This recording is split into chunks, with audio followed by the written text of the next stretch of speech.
3월 20일 가정예배 함께 하시는 여러분에게 때를 따라 공급하시는 하나님의 은혜가 있으시기를 예수님 이름으로 축복합니다.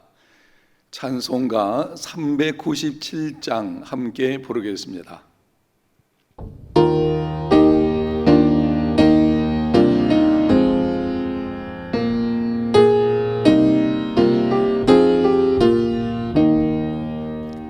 주 사랑 안에 살면 두려움 없으며 그 사랑 변함없어 늘 마음 편하다.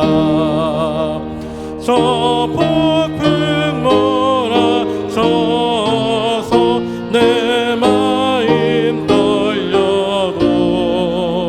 주 나의 곁에 계셔 겁낼 것 없어라. 주 나의 목자시니 부족함 없으며 주 인도하는 대로 늘 따라가리라.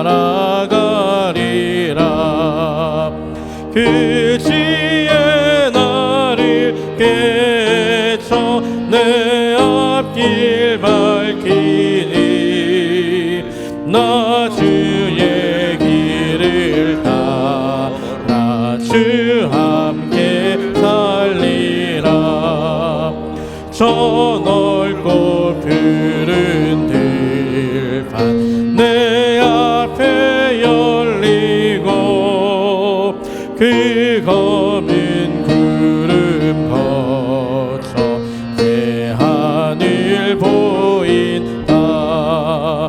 끝없는 나의 소망 저와 난 생명길 참 보배 되신 주님 늘 함께 하소서. 아멘.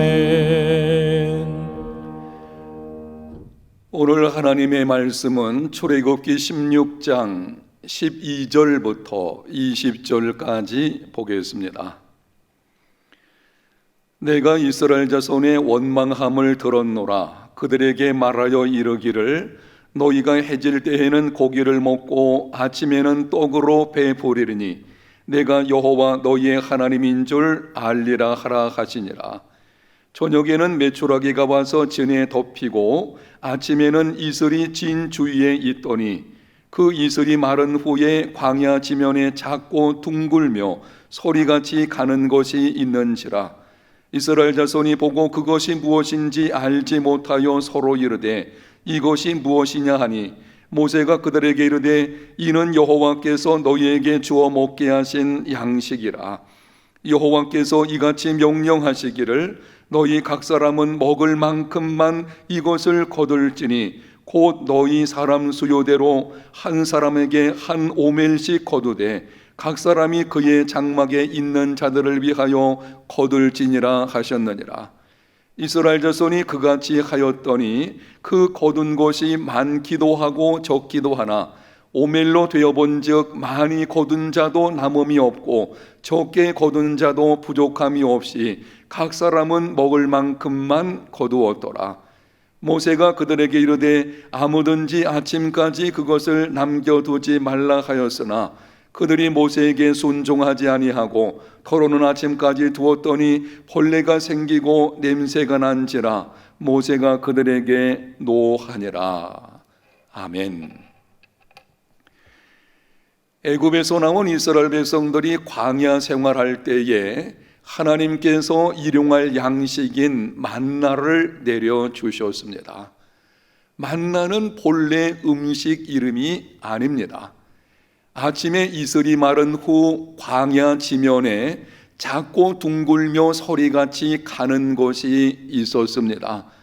이스라엘 자손이 보고 무엇인지 알지 못하여 서로 말했습니다. 이것이 무엇이냐? 이 말의 히브리어가 만후입니다. 여기서 만나라는 말이 나온 것입니다. 오늘은 하나님께서 이스라엘 백성들에게 만나를 주신 사건을 통해 우리에게 주시는 교훈들 몇 가지를 말씀드리겠습니다. 첫 번째, 썩을 양식보다 하나님을 우선하는 삶이 되라. 이스라엘 백성들이 애굽에서 나올 때에 급하게 나오느라 양식을 제대로 챙겨서 나오지 못했습니다. 한 달이 지나서 양식이 떨어졌습니다. 광야에서는 먹을 것을 구할 수 없었습니다. 백성들이 모세와 아론을 원망합니다. 우리가 애굽 땅에서 고기 까마 곁에 앉아 떡을 배불리 먹던 때에 하나님의 손에 죽었더라면 좋았을 것을 너희가 광야로 우리를 인도해내어 온 회중이 줄여 죽게 하는도다. 그때 하나님께서 말씀하셨습니다. 12절입니다. 내가 이스라엘 자손의 원망함을 들었노라. 그들에게 말하여 이르기를 너희가 해질 때에는 고기를 먹고 아침에는 떡으로 배 부르리니 내가 여호와 너희의 하나님인 줄 알리라. 먹을 것을 공급해 주심으로 하나님께서 하나님 되심을 알게 하겠다는 것입니다. 하나님께서 이스라엘 백성들을 광야로 인도하시고 굶주림을 경험하게 하신 것은 하나님께서 하나님 되심을 알게 하시려는 것입니다. 만나를 먹이시는 사건을 통해 썩는 양식보다 하나님을 우선하는 삶이 되어야 함을 교훈하시는 것입니다. 요한복음 16장에 보면 열심을 품고 나온 무리들을 향해 예수님께서 말씀하셨습니다. 썩을 양식을 위하여 일하지 말고 영생하도록 있는 양식을 위하여 하라. 이 양식은 인자가 너희에게 주리니 인자는 아버지 하나님께서 인치신 자니라. 당시 예수님께 나온 무리들은 썩을 양식에만 관심이 있었습니다. 영생하도록 있는 양식이신 예수님께는 관심이 없었습니다. 예수님께서 주시는 것들에만 관심이 있었습니다. 예수님 그분에게는 관심이 없었습니다. 결국 후에 예수님을 떠나버렸습니다. 여러분의 우선적인 관심은 무엇입니까? 썩을 양식인 몸의 질병, 의식주 문제, 여러 가지 육신적인 문제들 중요합니다. 하나님은 우리의 일용한 양식에도 깊은 관심을 가지고 있으십니다. 썩을 양식을 위해서도 기도해야 합니다. 그러나 우선순위는 바르게 해야 합니다. 하나님께서 주시는 것들보다 하나님을 우선하는 믿음의 삶이 되어야 합니다. 세상 재물을 얻으려고 하다가 하나님을 잃어버리지 마십시오. 세상 명예를 얻으려고 하다가 하나님을 떠나는 어리석음을 범하지 마십시오. 자존심 지키려고 하다가 더 중요한 하나님의 뜻을 버리지 마십시오. 광야의 삶의 원리는 먼저 하나님의 나라와 의를 구하면 나머지는 하나님이 더하여 주시는 것입니다. 썩을 양식보다 하나님을 우선하는 삶이 되시기를 바랍니다. 두 번째는 일용할 양식으로 자족할 줄 아는 삶이 되어야 한다. 16절 상반절을 봅니다. 여호와께서 이같이 명령하시기를 너희 각 사람은 먹을 만큼만 이것을 거둘지니 일용할 양식을 구하라는 것입니다. 그 이상으로 욕심 부리지 말라는 것입니다. 사람들은 오늘 먹을 것이 있으면 내일 먹을 것을 걱정합니다. 내일 먹을 것이 있으면 1년 먹을 것을 걱정합니다. 1년 먹을 것이 있으면 평생 먹을 것을 걱정하고 평생 먹을 것이 있으면 자손들이 먹을 것을 걱정합니다. 오늘 하나님께서 말씀하십니다. 각 사람은 먹을 만큼만 거두라. 예수님께서도 기도를 가르쳐 주시며 말씀하셨습니다. 오늘날 우리에게 일용할 양식을 주옵시고 일용할 양식으로 자족할 줄 알아야 합니다. 잠언 기자는 이렇게 기도했습니다. 잠언 30장 8절과 9절입니다. 나로 가난하게도 마옵시고 부하게도 마옵시고 오직 필요한 양식으로 나를 먹이시옵소서. 혹 내가 배불러서 하나님을 모른다 여호와가 누구냐 할까 하오며 혹 내가 가난하여 도둑질하고 내 하나님의 이름을 욕되게 할까 두려워함이니이다. 연약한 인간은 배가 부르고 등이 따스면 하나님을 멀리합니다. 반대로 너무 가난하여 배고픔을 당하면 불법을 행하기도 합니다.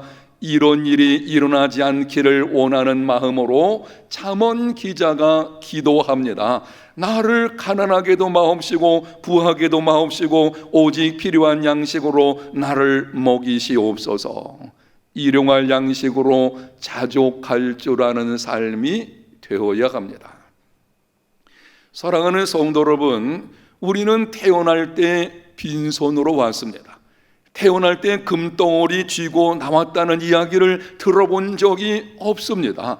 또한 세상을 떠날 때에도 빈손으로 갈 것입니다. 빈손으로 왔다가 빈손으로 가는 것이 인생입니다. 먹을 것과 입을 것이 있은즉 족한 줄로 알아야 합니다. 없어도 사는 것에 너무 많은 관심과 시간을 투자하지 마십시오. 하나님과 이웃을 위한 일이라면 큰 꿈을 꾸십시오. 그러나 자신에 관하여는 일용할 양식이 있은즉 족한 줄로 하는 믿음의 삶이 되시기를 바랍니다. 이 부분이 중요하기 때문에 다시 말씀드리겠습니다. 하나님과 이웃을 위한 일이라면 큰 꿈을 꾸십시오. 그 꿈을 이루기 위해 최선을 다하여 사십시오. 그러나 자신에 관한 것은 일용할 양식이 있으면 족한 줄로 하는 믿음의 삶이 되어야 합니다.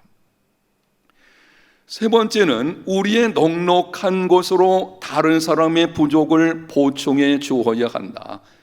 본문 17절과 18절을 보면 백성들이 밖에 나가서 만나를 거두었습니다. 거두다 보니 거둔 것이 많기도 하고 적기도 했습니다. 그런데 놀랍게도 오멜로 되어보니 많이 거둔 자도 남음이 없고 적게 거둔 자도 부족함이 없었습니다. 각 사람이 먹을 만큼만 거두었습니다. 이 사건의 의미가 무엇인지 바울은 그의 서신에서 다음과 같이 기록합니다. 고린도후서 8장 14절과 15절입니다.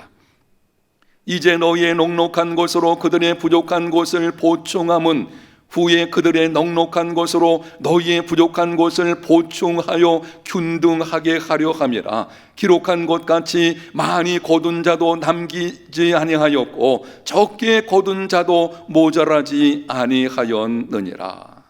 하나님께서 나에게 다른 사람보다 많은 재물을 주신 것은 가난한 자들, 없는 자들의 부족을 보충하게 하시려는 것입니다. 사람의 운명은 알 수 없습니다. 오늘 풍족해도 내일은 가난에 처할 수 있고 오늘 가난해도 내일은 풍족해질 수 있습니다. 그러므로 넉넉할 때에 나누고 혹 후에 내가 어려울 때에 도움을 받으며 살아야 합니다. 이것이 광야 만나의 의미입니다. 세상에는 세 종류의 부자가 있습니다. 많이 벌어들이는 부자가 있고 끝까지 붙잡고 지키는 부자가 있고 쓰는 부자가 있습니다. 말씀을 듣는 여러분 생각은 어떻습니까? 이 세 종류의 부자들 중에 누가 진정한 부자입니까? 사람은 누구든지 쓰는 것만큼 부자입니다. 현재 가지고 있다고 해서 나의 것이 아닙니다. 내가 쓴 것만 나의 것입니다. 어떤 사람이 이렇게 말했습니다. 세상에서 가장 가난한 자는 부하면서 인색한 사람이라. 없어서 못 쓰는 사람이 아니라 있으면서도 못 쓰는 사람, 가장 불쌍한 사람입니다. 왜 그렇습니까? 남는 것은 썩기 때문입니다. 본문 19절과 20절에 보면 만나를 다음날 아침까지 남겨두지 말라고 했습니다. 어떤 사람들은 자기 나름 지혜를 짜내어 아껴서 남겨두었습니다. 아침에 보니 남겨둔 만나에서 벌레가 생기고 냄새가 났습니다. 모세가 노하였습니다. 여기서 깨닫게 되는 것이 무엇입니까? 하나님의 축복이 벌레가 나서 썩지 않게 해야 합니다. 냄새 나지 않게 하십시오. 하나님께서 여러분에게 주신 축복들을 썩지 않게 하십시오. 건강에 복을 주었더니 그 몸으로 죄를 지어 냄새나게 하는 자들이 있습니다. 재물에 복을 주었더니 그 재물을 가지고 죄를 짓는 자들이 있습니다. 교회에서 중직의 복을 받았는데 잘못 사용하여 냄새를 피우는 자들도 있습니다. 교회를 소란하게 하고 사람들을 실족하게 합니다. 이러한 사람은 차라리 복을 받지 않은 것이 좋을 것입니다. 하나님의 축복이 축복되게 하는 삶이 되어야 합니다. 사랑하는 성도 여러분, 재물을 땅에 쌓아두지 마십시오. 재물은 목적이 아니고 수단입니다. 재물이 썩고 젖먹고 녹슬지 않게 하려면 땅에 쌓아두지 말고 하늘에 쌓아두어야 합니다. 하나님께서 기억하실 수 있는 재물이 되어야 합니다. 명심하십시오.